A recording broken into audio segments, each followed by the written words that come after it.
어제 하루 대한민국에서 발생한 주요 뉴스 헤드라인을 방송사별로 정리해 빠르고 정확하게 전달해 드립니다. 주요 헤드라인 뉴스 지금 시작합니다. JTBC가 뽑은 헤드라인은 헌법재판소가 오는 4일 오전 11시 윤석열 대통령 탄핵 심판 선고를 진행합니다. 이는 국회에서 탄핵소추안이 가결된 지 111일, 계엄령 선포 이후 122일 만의 결정으로 역대 대통령 탄핵 사건 중 최장심리 기간을 기록했습니다. 주요 쟁점은 비상계엄 선포 절차와 위헌성, 국회 및 선관위 마비 시도, 정치인 체포 지시 여부 등 5가지로 단 하나라도 헌법 위반이 인정되면 대통령은 파면됩니다. 전원일치면 이후부터 갈리게 될 경우 주문을 먼저 선고할 것으로 예상됩니다. 현재는 이미 내부 판결을 마친 상태로 알려져 있습니다. 계엄 선포부터 선고일 공지까지의 일들을 돌아보았습니다. 여당 국민의힘은 어떤 결과든 승복하겠다는 입장을 밝혔으나 기각 가능성을 강조하며 야당을 비판했습니다. 반면 더불어민주당은 파면만이 정의라며 헌재의 결정을 기다리고 있습니다. 국민들이 실시간으로 계엄의 상황을 지켜본 가운데 계엄령, 포고령 첫 줄부터 위헌인 것으로 분석됩니다. 계엄 시 영장 없이 전화를 뺏고 법관을 노린 정황도 드러났습니다. 5개의 주요 쟁점 중 하나라도 위반 시에는 파면이 불가피할 예정입니다. 피해 입은 사람이 없었다는 윤 대통령의 주장과 다르게 시민을 때리고 포박하는 영상이 공개되었습니다. 탄핵이 인용될 경우 윤 대통령은 즉시 직무에서 배제되고 14일부터 내란 재판이 시작됩니다. 불소추 특권이 무장해제되어 모든 수사가 가능할 것으로 예상됩니다. 파면 이후 60일 이내 대선이 치러질 예정으로 6월 3일이 유력합니다. 반대로 기각되면 대통령은 즉시 복구하며 계엄령 관련 논란이 지속될 가능성이 큽니다. 윤석열이 복귀할 경우 정치권과 경제계는 결과에 따른 혼란과 불확실성을 우려하며 긴박한 상황을 주시하고 있습니다. 현재의 결정을 앞두고 서울 도심에서는 찬반 집회가 이어지고 있으며 선고일 당일에는 헌법재판소 주변이 진공 상태가 될 것으로 알려졌습니다. 일부 극우 성향의 지지자들은 학교에 무단 침입하며 학생과 학부모들의 불안을 가중시켰습니다.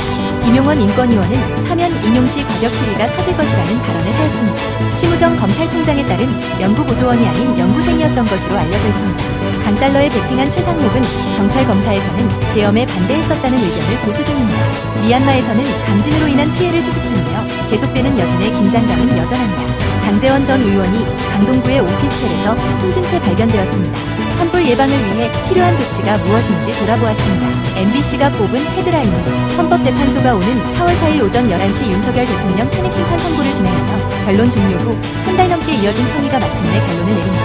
판결은 이미 끝난 것으로 알려졌으며 헌법학자들은 재판관들의 전원일치로 가면 결정이 날 가능성을 높게 보고 있습니다. 탄핵심판 선고는 TV와 인터넷을 통해 생중계되며 방청석 20석을 놓고 8만 명 이상이 신청해 경쟁률이 역대 최고치를 기록했습니다. 선고일 당일 윤 대통령의 출석 여부에도 관심이 집중되고 있습니다.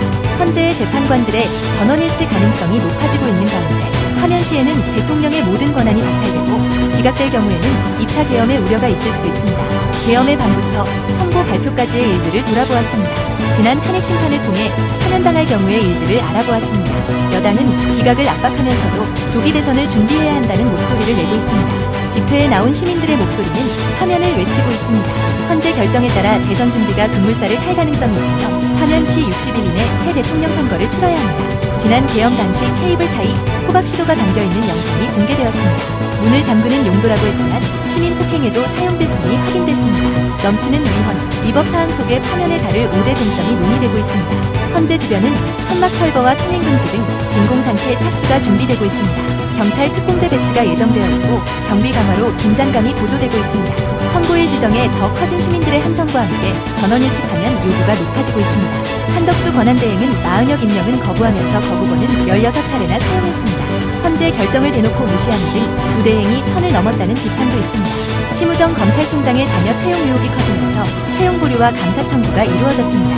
한편 장제원 의원이 타살 흔적 없이 숨진 채 발견됐으며 현장에 유서도 있었습니다. 미얀마 만달레이에서는 지진으로 모래성처럼 건물이 부서지는 피해가 발생했습니다.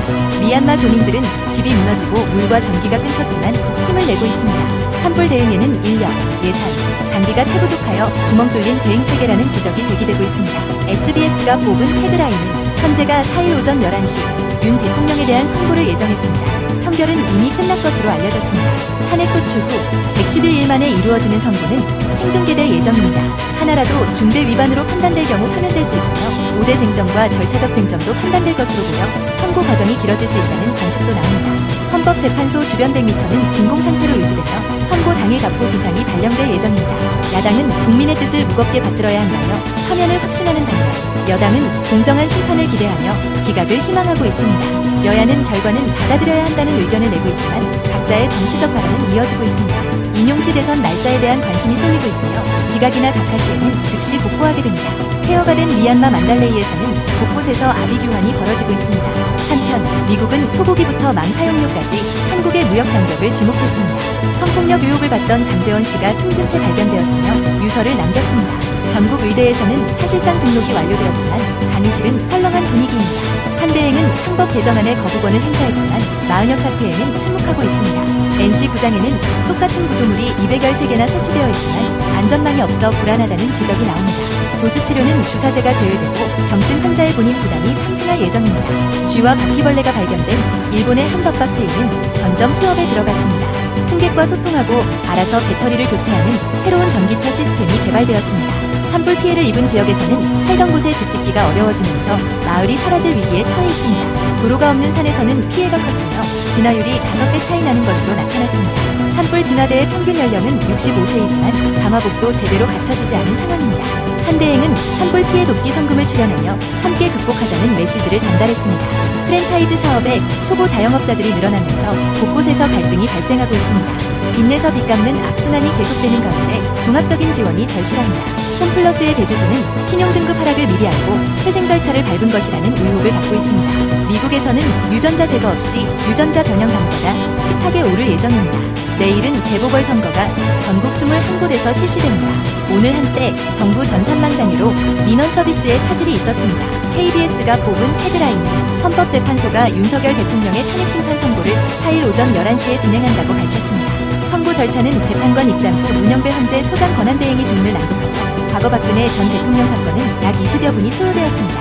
이번 판결의 핵심 쟁점은 내란죄 성립 여부, 증인 진술 신빙성, 증거 효력성 등 3가지로 요약되며 헌재 결정은 인용, 기각, 각하 중 하나로 나뉩니다. 선고 당일 헌재 인근은 가포 비상이 발령되며 철저한 경비 속에 진공 상태가 될 예정입니다. 야당은 만장일치 파면을 확신하며 비상대기 중이고 여당은 공정한 판결과 기각을 기대하면서도 결과를 승복하겠다는 입장입니다. 산불 비 피해를 입은 곳에서는 무너진 터전 속에서 주민들은 기약 없는 대피 생활을 이어가고 있으며 방파제에 고립된 순간 구조대가 도착해 큰 위기를 넘겼던 장면도 있습니다. 작은 위로라도 되길 바라는 온정의 손길도 이어지고 있습니다. 러시아제 헬기가 화재 진화의 주력 기종이지만 우크라이나 러시아 전쟁으로 인한 부품 부족 문제가 제기되고 있으며 예산 부족과 인력 감소로 대형 산불 발생 시 대응 우려가 커지고 있습니다. 미얀마 만달레이에서는 처참한 상황이 계속되고 있습니다. 미국의 상호 관세 부과가 초읽기에 들어갔으며 한국에도 무역 문제가 제기될 가능성이 있습니다. 주요 업종들은 예측 불가능한 관세 상황에 전전긍긍하고 있습니다. 내일 재보궐선거에서는 서울 부로구청장 등 23곳에서 선거가 치러질 예정입니다. 한편 장제원 전 의원이 사망했으며 유서가 발견되었습니다. 의사국가시험에서 시험 문제가 유출된 사실이 드러나 관리체계의 허점이 지적되고 있습니다. 신생아 중환자실 부족으로 신생아 위기 문제가 심각하며 도수치료는 5세대 실손보험에서는 100% 환자 부담으로 전환되었습니다. 한국의 군함 건조 기술이 세계 최고 수준에 도달해 개발도상국은 물론 미국까지 수출되고 있습니다. 부모가 외출한 사이 2달 된 아기가 숨지는 안타까운 사고도 발생했습니다. 중국 전기차 시장에서는 교체 3분, 충전 5분의 기술 경쟁이 치열하게 벌어지고 있습니다. 고교 학점제 도입 이후 고액 컨설팅이 기승을 부리고 있으며 무료로 받을 수 있는 방법도 제공되고 있습니다. 마지막으로 AI 기술 발전으로 AI 자격 시험에 도전하는 장년층이 늘어나고 있는 모습입니다. 헤드라인 뉴스는 JTBC 뉴스룸과 MBC 뉴스데스크, SBS 8시 뉴스, KBS 9시 뉴스 헤드라인을 알려드립니다. 전해드린 뉴스 헤드라인이 도움이 되셨나요? 앞으로도 빠르고 정확한 소식으로 찾아뵙겠습니다. 구독, 좋아요, 알림 설정 잊지 말아주세요. 영상 제작에 큰 도움이 됩니다.